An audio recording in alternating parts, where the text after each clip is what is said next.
अच्छा, जब तक कमेंट नहीं आ रहा है तो मेरा भी कुछ सवाल है, मैं भी आपसे पूछना चाहूंगा इस विषय में। तो आप जैसे एवोल्यूशन की थ्योरी बहुत कम लोग बोलते हैं, मानते हैं कि उनको लगता है कि एवोल्यूशन की एक ही थ्योरी आई है। जैसा कि मैंने पहले ही बताया कि लेमार्क की भी थ्योरी आई हुई है, उसके बाद डार्विन की थ्योरी आई थी। डार्विन की थ्योरी भी कुछ जगहों पर इनकम्प्लीट थी, जिसकी वजह से उसमें कुछ सपोर्टिव थ्योरी जो है ह्यूगो डिवरीज की जुड़ी हुई हैं। तो हम ये एक तो पढ़ते हैं, और फिर हम क्या है कि हम रिलीजियस बुक्स पढ़ते हैं। अब हम जानते हैं एक कारण जो है मानते नहीं है उसको पूरी तरीके से। तो आपकी आवाज मेरा कट रही है। आपसे सवाल ये है कि हम उसको, ओके, हो सकता है थोड़ा इंटरनेट का इंटरप्शन हो। तो मेरा सवाल ये है कि हम इसको अपनी रियल लाइफ में डार्विन के थ्योरी को किस तरह से इम्प्लीमेंट कर सकते हैं, या किन चीजों में हम गौर कर सकते हैं ताकि लोगों को ये साइंटिफिक अप्रोच जो अपनाने में मदद रहे। उनको ये पता चले कि हाँ ठीक है, ये सामने दिखने वाली चीज ऐसी है जिससे कि मुझे फायदा मिल सकता है, या ये मुझे यहाँ पे डार्विन की थ्योरी जो है सामने नजर आती हुई मिलती है, या अपने हाँ रियल तो लाइफ में। हाँ हाँ हाँ। तो पहले तो मैं ये बताऊंगा कि कहाँ पे हमको डार्विन की थ्योरी रियल लाइफ में दिखती है। दो जी चीजों में मैं आपको दिखाऊंगा, बहुत ही आसानी से आप देख सकते हैं। आप अगर रात में कुत्तों को शोर मचाते हुए देखिए तो वो लंबे लंबे, मतलब लंबी लंबी आवाजें निकालते हैं, और दिन में वो अलग तरह की आवाजें निकालते हैं। रात में उनका जो रोना होता है वो थोड़ा सा डिफरेंट होता है।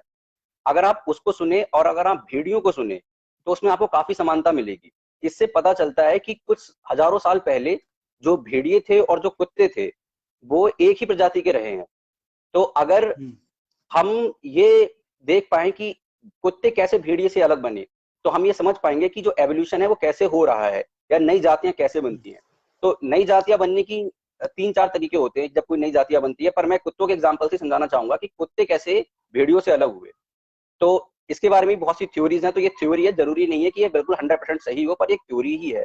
तो उसमें ये उस थ्योरी के अनुसार ऐसा कहा गया कि जो भेड़िए थे तो वो शिकार करते थे। जैसे कि आपको पता होगा जो भेड़िए हैं वो झुंड में हमेशा शिकार करते जी, हैं। बिल्कुल तो बिल्कुल। वो भेड़िए, कुछ ऐसे भेड़िए भी थे जो ज्यादा फुर्तीले नहीं थे, जो थोड़े से ढीले रह गए, जो ज्यादा मतलब जब वो आक्रमण करते थे तो वो पीछे रह जाते थे क्योंकि वो तेज भाग नहीं पाते थे या ऐसा कुछ होता था।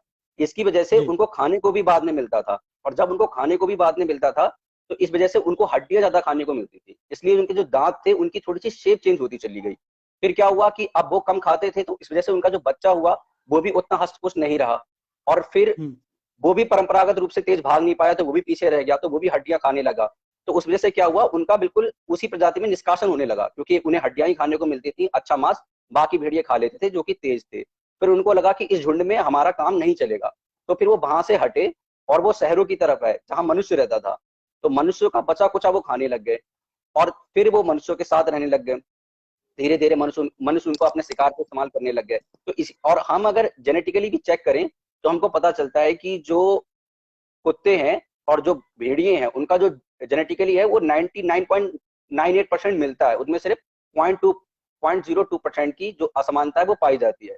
इससे तो हमको बिल्कुल, ये तो हम अगर कुत्तों को देखें और हम भेड़ियों को देखें, और एक क्या कहते हैं, एक प्रजाति होती है जो पाई जाती है मतलब रशिया में पाई जाती है, उस कुत्तों का नाम होता है, मुझे अभी याद नहीं आ रहा है, जो वो वहां अगर आप देखेंगे तो आपको बिल्कुल भी भेड़ियों की तरह ही दिखेंगे।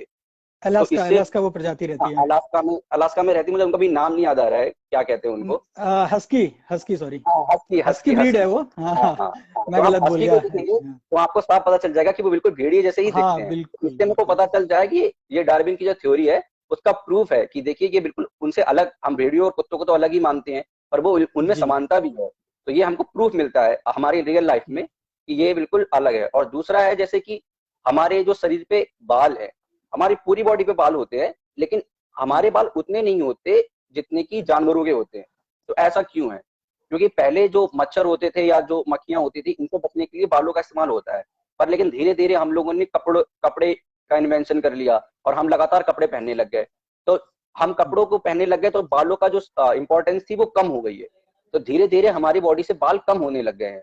तो अब हम जितना एवोल्यूशन हमारा आगे होता जाएगा तो हमको धीरे धीरे हमारी जितनी बॉडी हेयर्स हैं, जितने भी हमारे हाथ पर बाल होते हैं, पैर पर बाल होते हैं, वो धीरे धीरे खत्म हो जाएंगे। बिल्कुल बहुत ही छोटे, बहुत ही उनकी जो जो नंबर है उनका और जो उनकी डेंसिटी है वो सारी कम हो जाएगी।